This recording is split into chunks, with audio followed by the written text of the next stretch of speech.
Support comes from the Missouri Forest Products Association, honoring Arbor Day on April 26th, with an ongoing commitment to sustainable stewardship and conservation of Missouri's forests. ChooseWood.com. From St. Louis Public Radio. This is St. Louis on the Air. I've learned by now that I have very few skills besides comedy, almost no skills, practically speaking, besides comedy. So I'm lucky that I'm making money doing this. This kind of begs the question, do you feel like you know how to cope with this world? Absolutely not. I think that it's why you keep making stuff, you keep making art to figure out, okay, well, maybe this is the way to understand people and pain, and so you keep making things and hopefully land on something eventually. I'm Sarah Fensky. Jo Firestone grew up in Clayton, but these days you might associate her with Michigan's Upper Peninsula. She's a writer, producer, and co-star of the hit adult swim show Pera Talks with You, set in an all-too-believable version of Marquette, Michigan. The show depicts the travails of a mild-mannered high school choir teacher, played by comedian Jo Pera. The fictional Jo Pera finds love with fellow music teacher Sarah, an anxious doomsday prepper, played by Jo Firestone. I couldn't believe it yesterday when they brought up arming us teachers at the faculty meeting. Just a conversation, I guess. There have been a lot of school shootings this year. You teaching choir with a gun. Society's sick. Then I got home and saw how far down the market was. People are losing faith. Chinese manufacturing slowing, sure, but that big a dip in a week? I couldn't sleep at all last night. Sorry. If you had called, I could have told you some quiet facts about how the first known chairs date back to ancient Egypt, 5,000 years ago. What did people sit on before then? Stools, floors, the ground. Well, lucky for you, I got some folding chairs in the back. And that is from Pera Talks with You, a comedy series about Youpers, now in its third season. And joining us now is writer, producer, and co-star Jo Firestone. Jo, welcome. Thank you, Sarah. Hi. So Pera Talks with You. It has such unusual pacing and such unusual sensibility for modern comedy. Was it hard at first to adjust to this slower paced and totally deadpan world? Well, we're mostly writing for Jo, and Jo Pera, he has that kind of style in his comedy that he was doing before he sold the show. So it was kind of just figuring out ways to build stories around his, already honed sense of humor. So it is a very honed sense of humor. It's also a very slow way of talking. And when he's talking sometimes, I just want to interrupt. Do you find yourself having to hold yourself back? Well, yeah, I guess. So there's this kind of rule of thumb in script writing where it's like a minute a page. So if you have like a 30-page script, it's going to be 30 minutes. But because Jo talks so slowly, the episodes are like 11 minutes and the scripts have to be like 7 to 8 pages. Wow, so you even have to adjust your writing for this. Sure, yeah. Mm-hmm. So your character, Sarah, I find her so charming. I also wonder, what does she see in Jo? He doesn't seem to have as much energy as her. I think that she, I think she likes that Jo kind of has this innocence and this earnestness that she doesn't, I think she wants to have, but is too anxious to kind of have that kind of part of her personality, and I think that Jo kind of fills that in for her. So she does have so much anxiety about the future. I wonder if that's something that you find yourself sharing with her these days. Yeah, for sure. I mean, and we were writing this in the lockdown this season, and yeah, a lot of us were feeling really, really anxious, and the show takes place in 2018, so we weren't going to write it about the pandemic, but just kind of seeing maybe this character who's already a little anxious can kind of start to start to be more relatable than she has been in the past. Yeah, I mean, you might think a prepper is out there, but then with the events of the last couple of years, Sarah might be the most sensible person on any comedy show out there. Sure, yeah, that's unfortunate, but yes. Uh-huh. So you mentioned this innocence and earnestness, and I feel like a lot of people associate that with the Midwest, and certainly this is a Midwestern show. Do you think this show gets the Midwest right?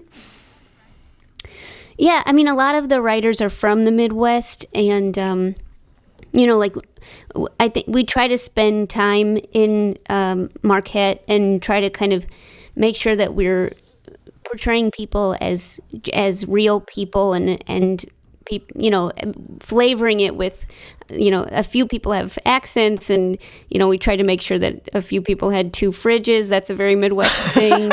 Totally is a Midwestern thing. Uh-huh. So you've done actual research, though. You've been up there in Marquette sort of like looking around for ideas or more looking around for that just sort of local color?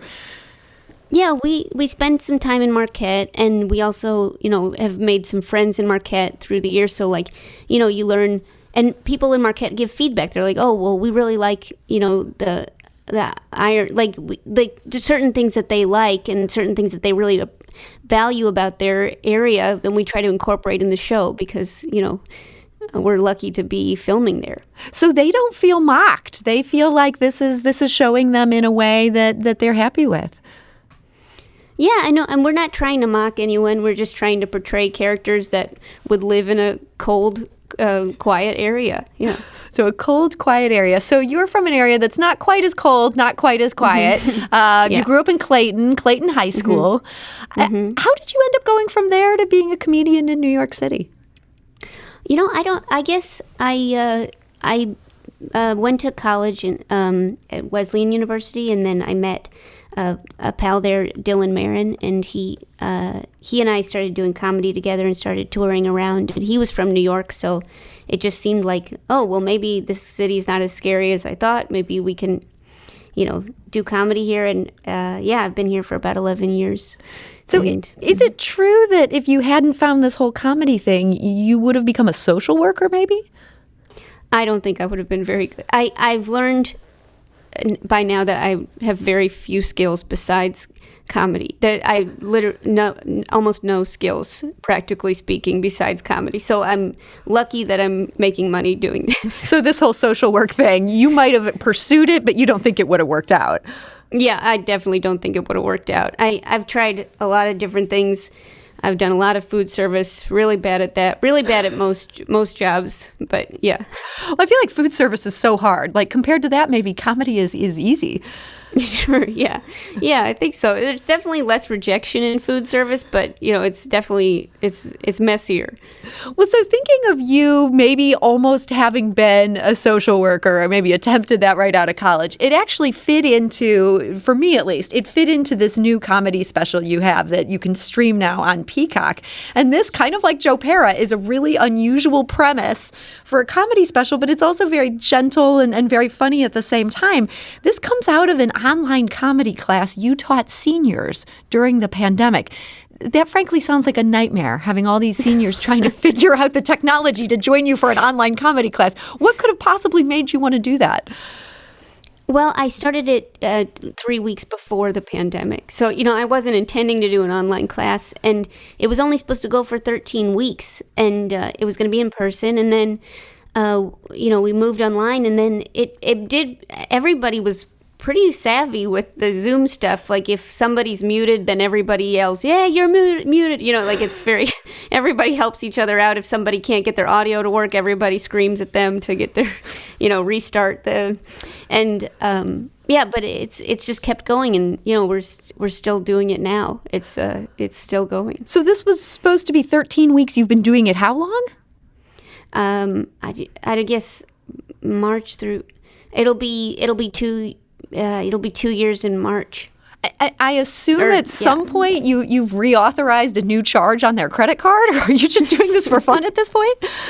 I get a small. I've negotiated that I get like a small fee through the Department of the Aging. Okay. So that's now it's like a. Yeah. This is maybe not the highest paid gig, but it sounds like it's been satisfying.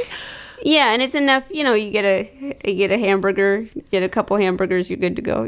That's So these seniors, do they have a natural aptitude for comedy? The ones in your class? Yeah, there's about 26 of them in the class.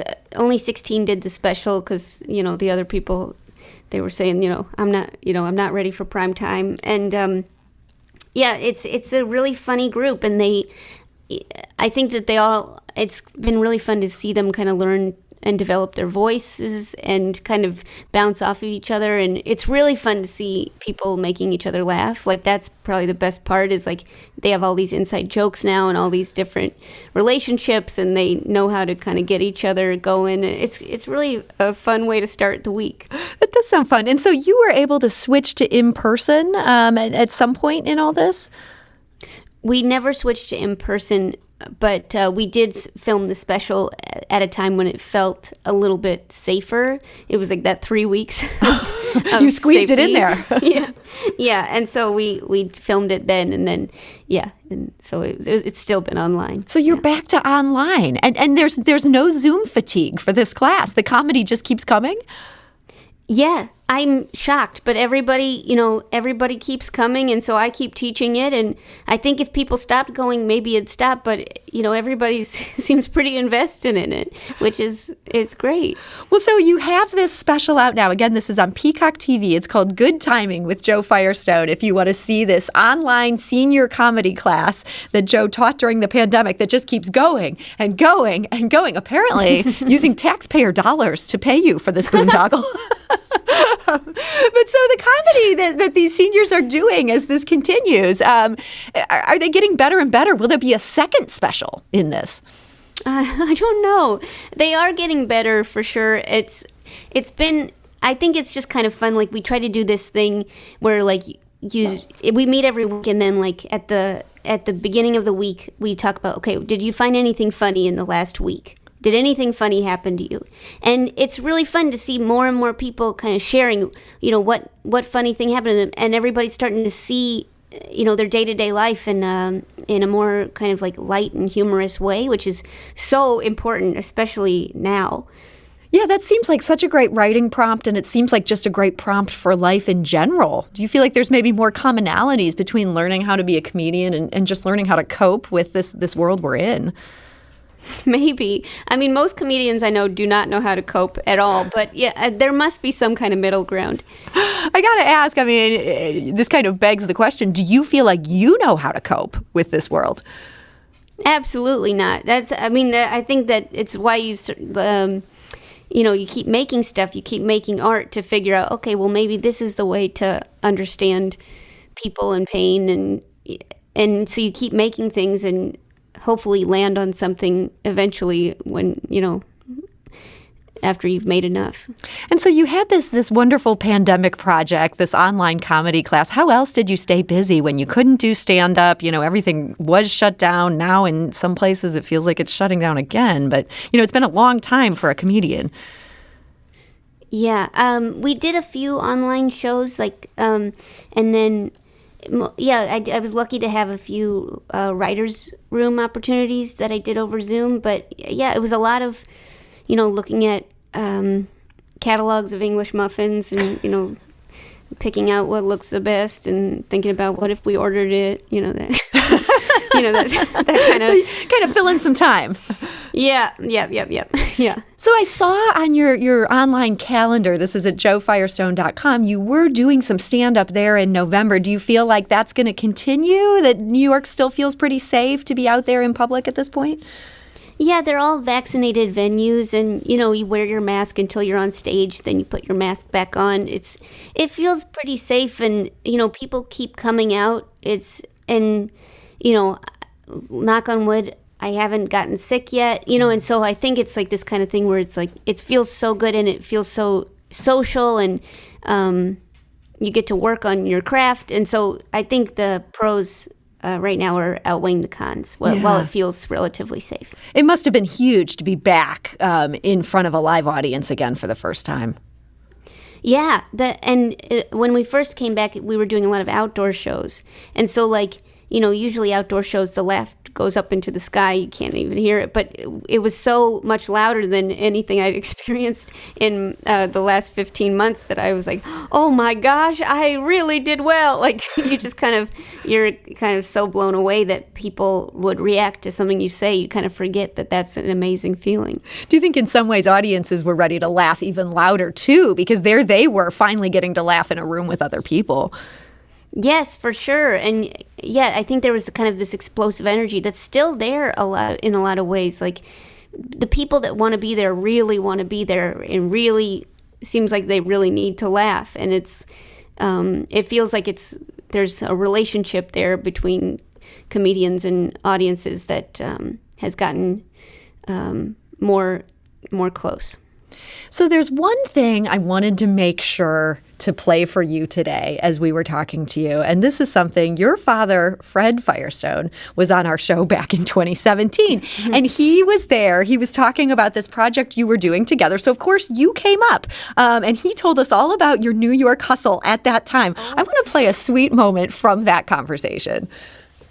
We're very proud of her. She went to New York about 7 years ago and started. She has a unique approach. She starts these shows. She has something called the Inner Beauty Contest, and where she it's under the comedy guise evaluates with the audience beauty. She has a program called a dating program where it's kind of a play on the old newlywed game. The old dating game. So, and then now she's a writer now with Jimmy Fallon. It's exciting. We want her to pursue her passion. We told our kids that, find something you really love to do and pursue it. So that is Fred Firestone, the father of actor Jo Firestone, who's our guest today. Fred was on this show in 2017. Kind of cool to hear him singing your praises there, Jo. Yeah, that's very nice. Thanks, Fred. So he was talking about the Punderdome. This is the live pun competition that you guys were doing together. Is that something that could resume post-pandemic? Yeah, he resumed it. He was doing a few shows up here in New York. I think the last one was October. Yeah, it was in October. So yeah, he's doing it. It's amazing. And you're no longer a part of the Punderdome? You've handed that off? I've handed it off. Yeah, I've handed it off. You've outgrown puns. Well, I love puns, but yeah, I think that once I started getting work, which I felt very lucky to get work, they really they keep you pretty long hours, so I had to cut back on my commitments. Yeah. So when your dad was on our show, he did just this incredible impersonation of Rodney Dangerfield. Is that something you were subjected to frequently as a child? Oh, yeah. I mean, you only get an incredible impression by doing it repeatedly for your family for years. That's how it turns into a diamond, So, yeah, we definitely heard a lot of Rodney Dangerfield. I'd say maybe too much. Maybe a little bit too much. Is that maybe what propelled you towards comedy? You were like, hey, you know what? If I'm going to listen to Rodney Dangerfield, I've got to at least do this myself. I hope not, but it's possible. That's possible that's what got me into it. Yeah. And do you do any impressions?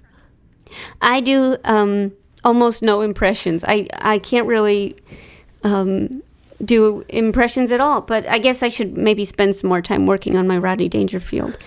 I feel like that would be really cool. We could have the father-daughter Rodney Dangerfield duo. If you ever want to do that, programming you want. Yeah, we can find you a stage in St. Louis that would be happy to host this. That's so nice. Thank you, Sarah. Well, Jo Firestone, it's been so nice to talk to you about all these different projects. I feel like you have just so many interesting things you're working on, and I appreciate you joining us today to share all about it. Thank you so much for having me. This has been so cool.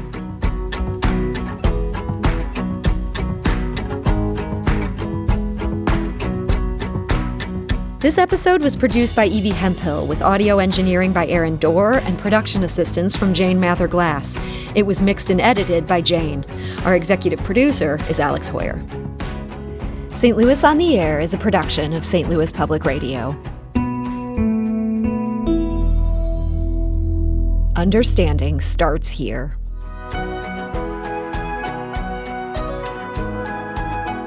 If you learned something new from today's episode, consider leaving us a review and rating on Apple Podcasts on the App Store. It's the easiest way to help people discover our show. We appreciate it. Thank you. St. Louis Public Radio is a member-supported service of the University of Missouri, St. Louis.